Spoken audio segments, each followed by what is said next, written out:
Hello, this is Daily Deck. Welcome to the Deep Dive series. Join me in this Beyond the Surface timeless talk on issues dito sa Pilipinas at sa buong mundo. Stop! Dito sa akin, pare! Oh! Oh! Ano? Stop! The videos depict the harassment and aggression of the Chinese towards Filipino soldiers in front of a commissioned vessel of the Philippine Navy. The Chinese wielded axes and pointed weapons at the Filipino soldiers. They intentionally rammed the rigid-hulled inflatable boats and rubber boats of the Philippine Navy. They even threw tear gas, stones, and stolen guns, and soldiers' belongings including cell phones. The Chinese also punctured the reef and rubber boats and damaged their motors, navigational devices, and communication equipment. According to the spokesperson of the Philippine Navy for the West Philippine Sea, Commodore Roy Vincent Trinidad, all these actions are part of China's tactics to provoke Filipino soldiers, waiting for them to make a mistake and fire first to escalate the situation. However, according to the Navy official, they will not be provoked into responding. They should never get into a shooting war. But they would like to push us to fire the first shot. Yun ang labanan yan. Understand Chinese thought. Papatol tayo sa maling paraan. Trinidad added that their actions are always anchored in the rules of engagement and international law. Our actions will always be guided by the rules of engagement. It will always be within the bounds of international law. We are here to assert our sovereignty. We are here to ensure our sovereign rights are protected. Trinidad also labeled the actions of the Chinese Coast Guard as barbaric. According to him, they have no right to wear Coast Guard uniforms because their actions contradict the duty of Coast Guards to safeguard maritime safety. Yung ginagawa nila, pamingirata, pambabastos, barbaric. I call them a band of barbarians. And in the first place, they have no right to wear the uniform. Coast Guardsmen are supposed to be responsible for safety of life at sea. Their actions endanger life at sea. It does not speak well of a country that wants to be a global power. He said they cannot guarantee that the incident on Monday will not happen again because it is still within China's control. What they can do now is prepare their troops. Commodore Trinidad said other countries should consider what China did in the West Philippine Sea because China could do the same to them. The AFP will once again plan for the necessary adjustments to their ongoing RORE mission in the West Philippine Sea. Alright, magandang araw po sa inyong lahat. This is once again Daily Deck and welcome sa ating Daily Deck series kung saan pag-uusapan natin ang mga issues patungkol sa ating bansa. And of course, we will be talking about the West Philippine Sea. No, ito po yung pag-uusapan natin ngayon dahil isa ito sa mga issues sa ating bansa na kinakaharap natin ngayon. And bilang isang Pilipino, kinakailangan nating makialam, maging mapagmasid dahil tayo rin naman ang maapektuhan kung magkagulo itong China at saka ang Pilipinas. But of course, as we go on with our discussion this day, let me give you a brief context dito sa Sigalot sa West Philippine Sea. Alam niyo ho, itong West Philippine Sea ay ito yung sakop ng teritoryo ng ating bansa and within the exclusive economic zone ng Pilipinas, which is protected under by the United Nations Convention on Law and Sea or UNCLOS. So, nakasa doon na ang bawat estado or bawat bansa ay meron silang karapatan, meron silang mga exclusive economic rights doon sa kanya-kanyang exclusive economic zone. Further, under sa ating saligang batas, no, sinasabi ng ating saligang batas na the Philippines shall pursue an independent foreign policy Ibig sabihin, yung mandato sa ating gobyerno pagdating doon sa pakikipagrelasyon sa ibang bansa, we are mandated by our constitution to pursue our independent foreign policy. Ibig sabihin, lahat ng gagawin natin sa pakikipag-ugnayan sa ibang bansa ay dapat naaayon doon sa kung ano yung interest ng ating bansa. In its relation with other states, the paramount consideration shall be the national sovereignty, territorial integrity, and the national interest and the right to self-determination. Yan po ay yung nasa Section 7 ng ating saligang batas. So, ang mandato ho sa bawat administrasyon ng ating bansa ay dapat walang nakikialam. Tayo ang may decision, may right tayo to decide kung paano natin i-chart yung foreign policy natin. Now, on the other hand, let me give you a brief context also in terms of the Section 8 dito sa ating saligang batas. Ang sabi ng ating Section 8 sa saligang batas, ang Pilipinas, consistent with the national interest, adopts and pursues a policy of freedom from nuclear weapons in its territory. Alam niyo po, matagal ko na tong problema I mean, every time we hear news about our problem in the West Philippine Sea, minsan nakakairita. Nakakairita siya dahil sinasabi ng ating saligang batas na we have to pursue our independent foreign policy, and also in our relationship, in establishing relationship with other states, the paramount consideration, yung kinakailangan na consideration is yung pag-prioritize ng national sovereignty, yung territorial integrity, national interest, and right to self-determination. However, may mandate na ganon, but we cannot assert these rights without, yung tinatawag natin na maritime security, without being, militarily capable to defend our territory. Ang masaklap doon is that sinasabi that we have to consider the national interest of our country, but on the other hand, yung saligang batas din ang nagbabawal sa isang bagay na dapat magsusuplant or magi-enforce doon sa pag-protect natin sa ating national interest at sa ating sovereignty. And that is freedom, from nuclear weapons in our territory. Hindi ko alam, pero baka, the 1987 Constitution was crafted after EDSA. It was a product of the, martial law, EDSA People Power Revolution. So it's a political, battle between the Aquinos and the Marcoses during the 80s. Now, yung nagiging produkto, because we believe, we all believe that Marcoses, during the time of former President Ferdinand Idralin Marcos, he was the one who pursued magkaroon sana dapat tayo ng pag-develop ng nuclear power.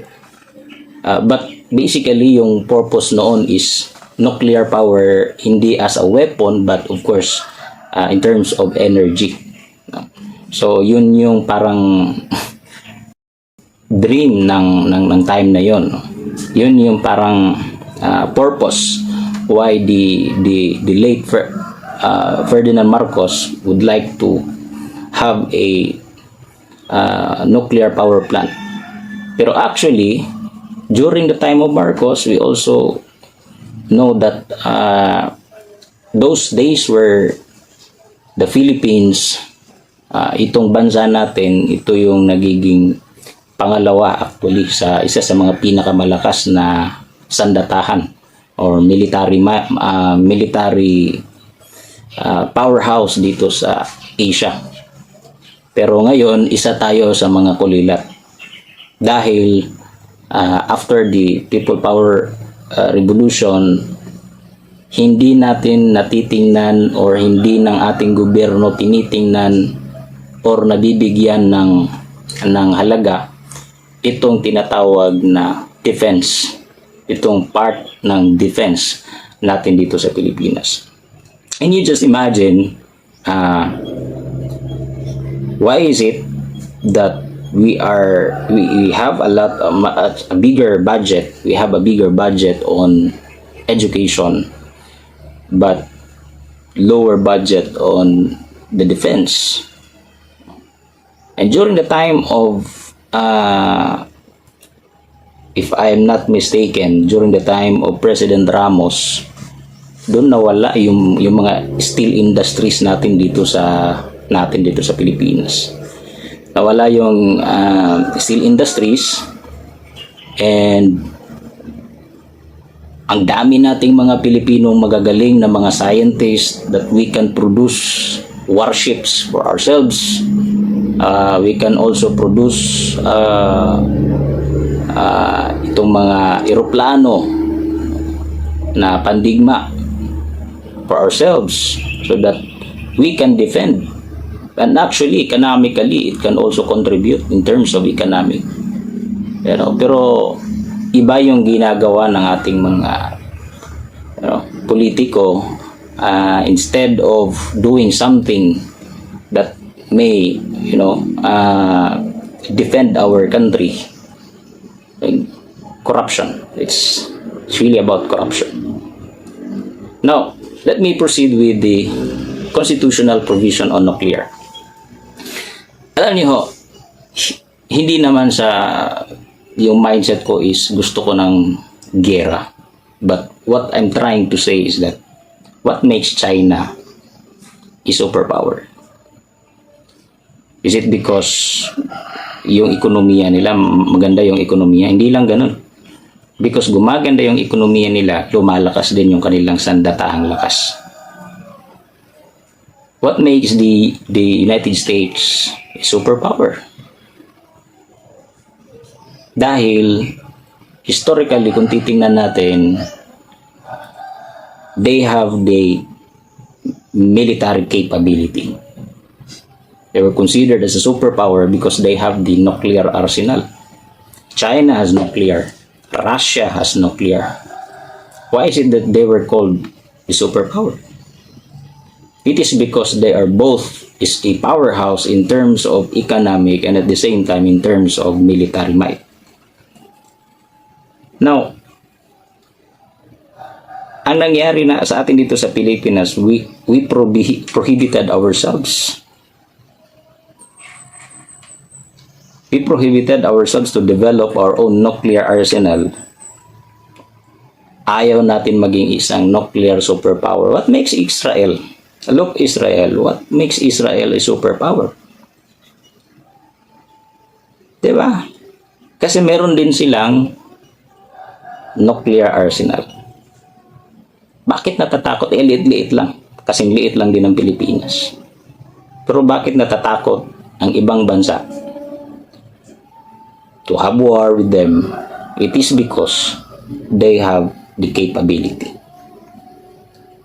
Now, what are the pros and cons pag sinasabi natin itong current situation natin ngayon sa West Philippine Sea? Let's say legally we have the arbitral tribunal. Ito yung panalo natin ng ating bansa doon sa Court of Arbitration sa The Hague na ruling noong I think 2016 na nagbibigay ng recognition na ang Pilipinas ang may-ari ng course ng kanyang Spratlys ng Exclusive Economic Zone. So we are being recognized in our ownership of the Spratlys Islands and the Ayungin Shoal. But ano ba yung nagiging problema natin ngayon? Sinasabi ng, we have these two approaches. During the time of Aquino, and it feels like they are the same with PBBM in their approach. They want to assert the legal battle, in terms of legal battle. However, wala naman tayong kakayahan in terms of,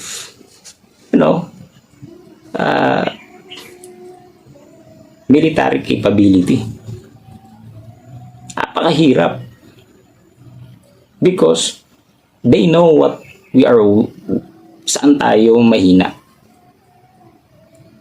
We have the arbitral ruling, pero ang iniisip ng China, hindi, alyado nila yung Amerika. It's a ruling that is driven by, the influence of the Americans. So that's how they see it. And hindi nila nire-recognize yung ruling na yon. So they continue with their assertion or yung expansion in activities nila sa ating teritoryo. Now in terms of the international support, sinasabi na kailangan natin ganito. We have to assert our right because if we will have the international support,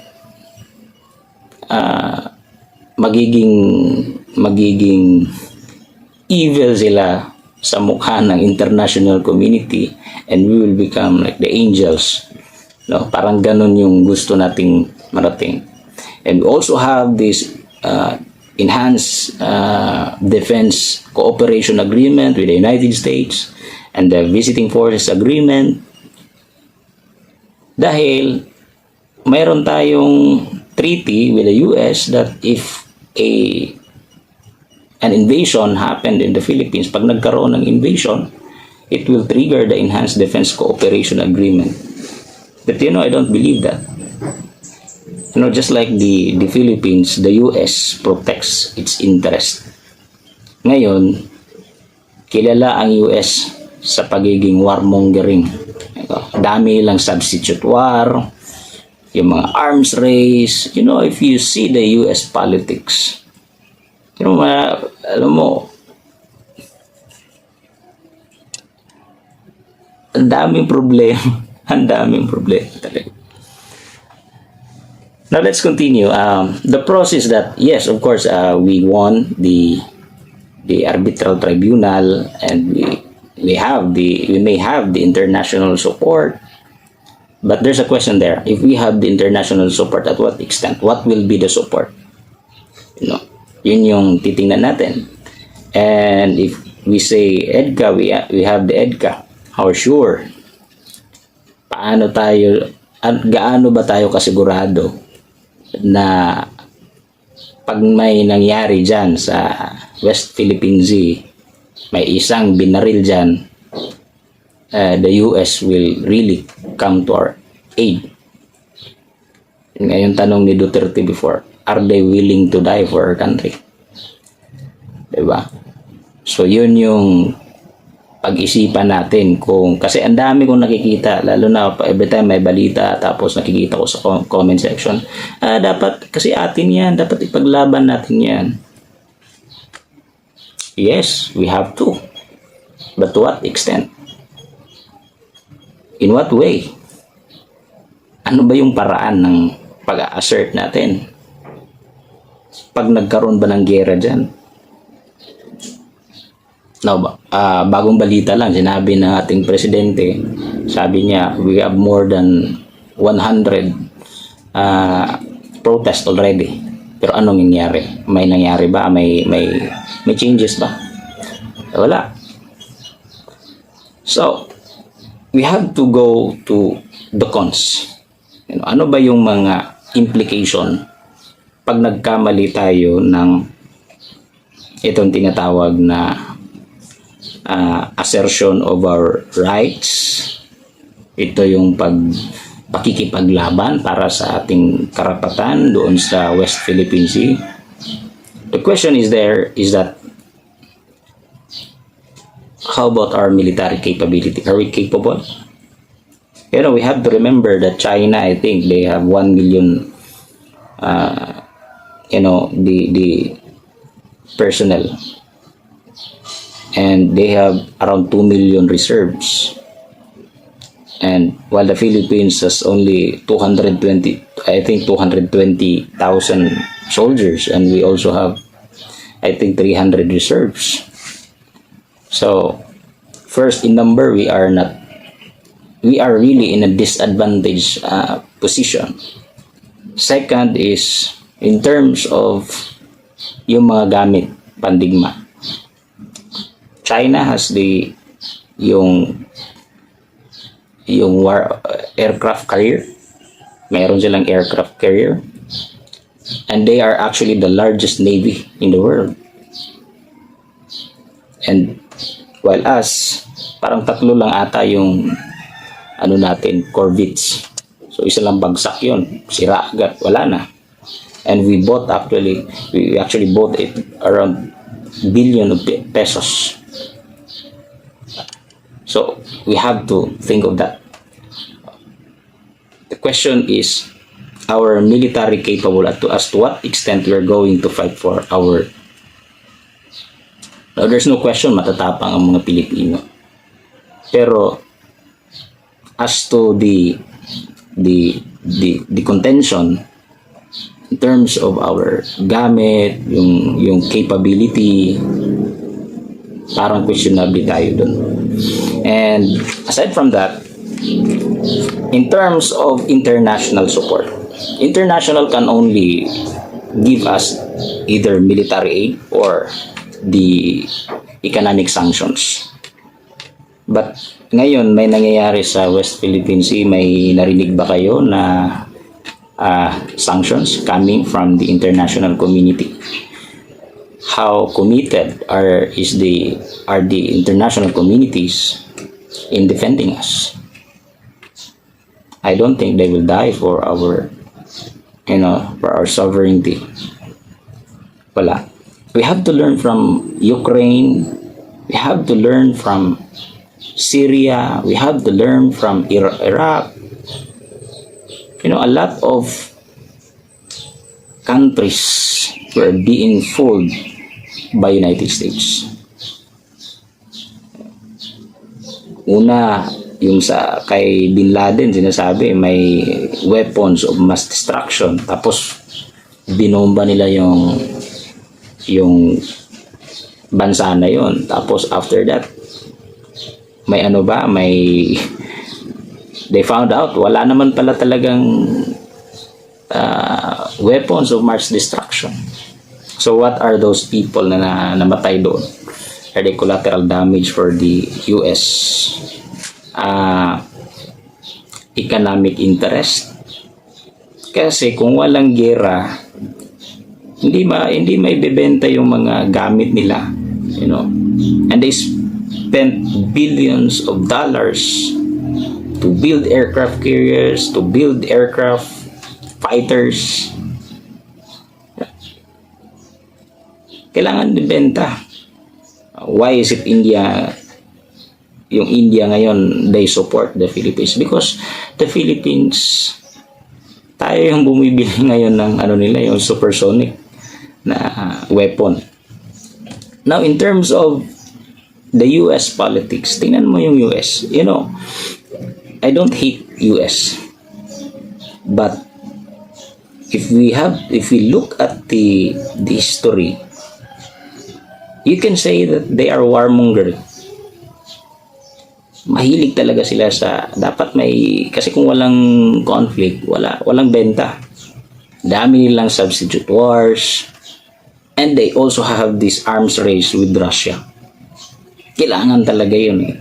Kung walang benta, paano sila makakapag-generate ulit na mga makabagong technology?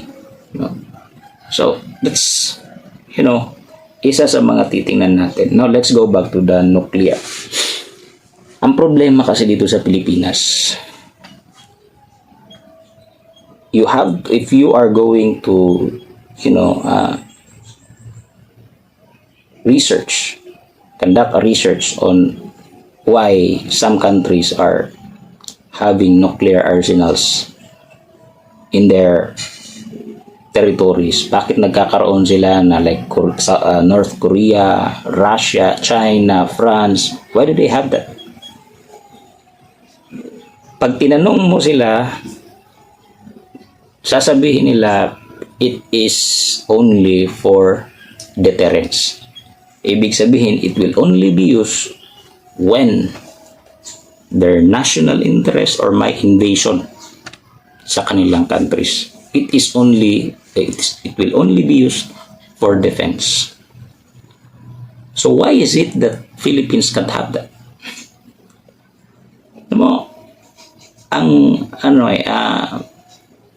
Pagdating sa West Philippines, ang daming sinasabi, pero hindi natin tinitingnan kung ano talaga yung major problem.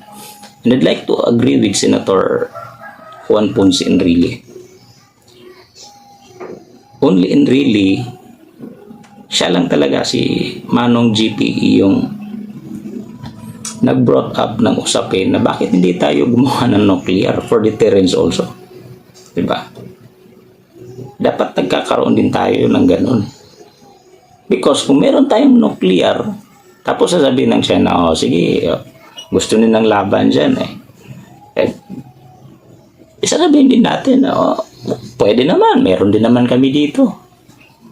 Sige.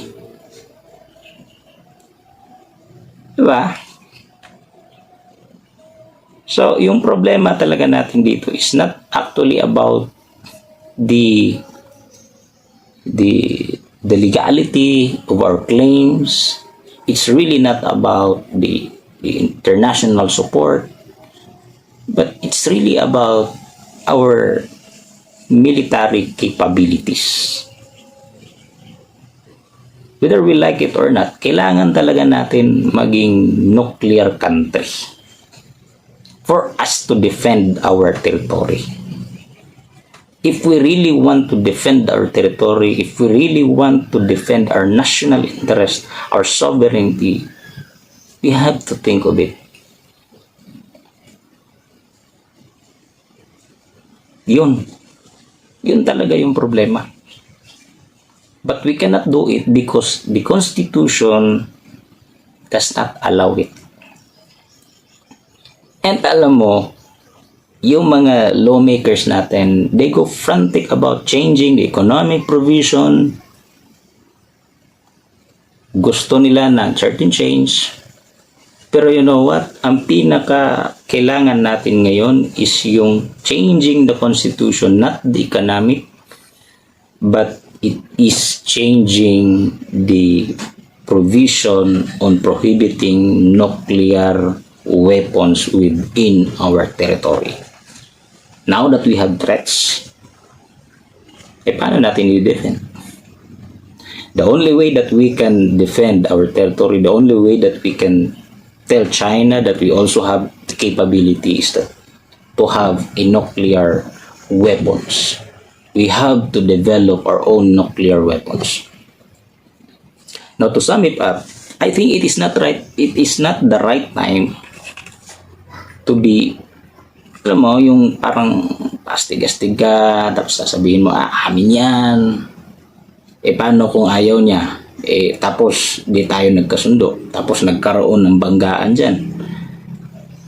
Paano? Are we ready? It's going to be a massacre. Alam mo yung hirap doon? Yung maling desisyon, nakikipaglaban ka sa maling desisyon ng isang tao. Yan yung mahirap. Hindi mahirap sa Pilipino na ipaglaban ang karapatan niya, ipaglaban ang bansa. Matapang tayo mga Pilipino. Pero maganda sana kung lalaban tayo na alam natin na tama yung desisyon. Hindi yung lalaban tayo na alam naman natin na mali yung desisyon ng leader natin.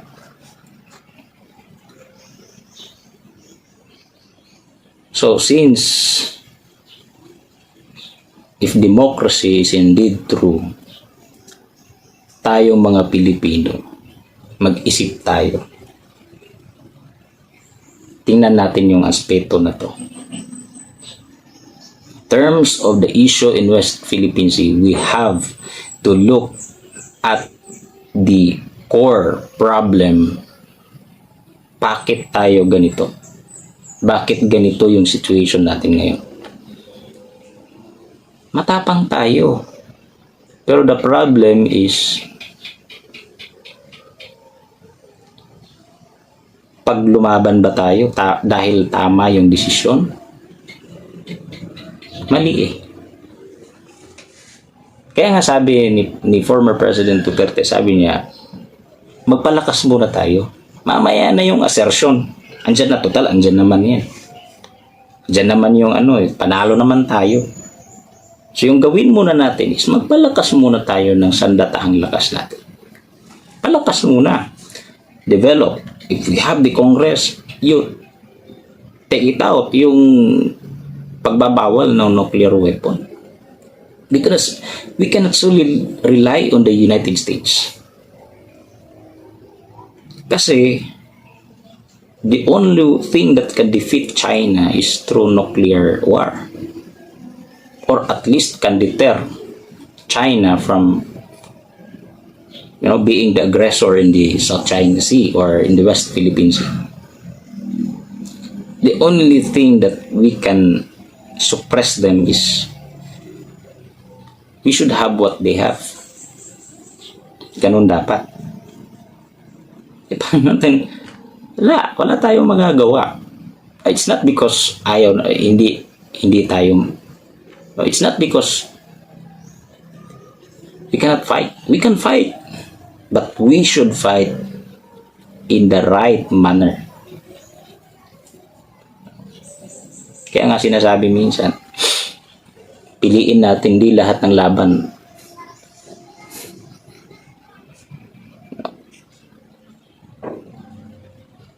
So, point really here is that wag tayong parang attack. Wag tayong attack. I'd like to support the position of the previous administration in terms of the foreign policy. But I do not support the aspect that we will be, supportive of China. But what I'm trying to say here is that yung point na wag munang gumawa ng medyo nakakainit ng ulo, or you are inviting the US to have a presence here in the Philippines. Ayaw ng China yan na may US dito sa Pilipinas. Wag muna. Palakas muna tayo. Kung malakas na tayo, have the capability, if we think and we are confident that we can, hindi man maging equal, pero at least hindi yung massacre, we can defend our territory. Maybe that's the time that we can, have that kind of positioning. Pero as of now, I think it is not the right time to position ourselves in a situation where we might just, baka pagsisihan natin sa huli, wala nang Pilipino dito sa Pilipinas. So, wala sanang invasion, pero magiging invasion na. So, sa ating mga kababayan, we have to think really. We have to dig deeper. Kaya natin pinag-uusapan to para magkaroon tayo ng, deeper understanding on what we really need. Ano ba yung kailangan natin? Second is it the right time na ganito yung klase ng positioning natin? Yan. Third is, ito bang alyansa natin sa ibang bansa? Is it really aligned with the is it really aligned with the independent foreign policy? Pang-apat, in terms of international support, paano ba tayo kasigurado? Kaano ba tayo kasigurado that they will come to our aid? Diba? Pag nagkaroon ng gera. So I think this kind of discussion, baka magkaroon pa tayo ng future discussion about this, and we can really dig deeper about this. So hanggang dyan lang muna. Maraming salamat sa panonood.